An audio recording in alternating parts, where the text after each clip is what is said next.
Excuse me, miss. O bakit? Yung dede mo. Ha? Kanina pa nakatingin sa mata ko. Ano? Nakakabastos na.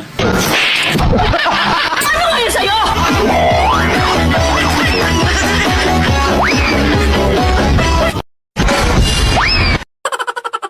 Ang pangit mo kausap? Bakit? Maganda ka ba?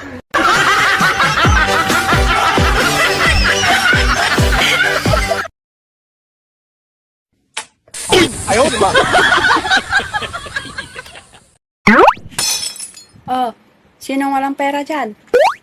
Taas ang kamay. Oh, sigurado ka? Wala kang pera? Wala akong pera. Magtrabaho ka.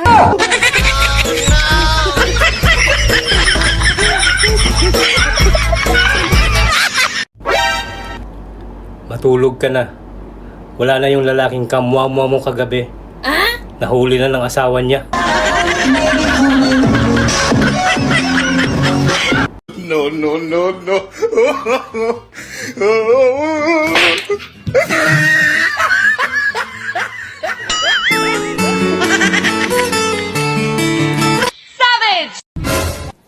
Miss, malapit na pala December. Ano bang gusto mo? Siyempre, pera. Alangan naman ikaw.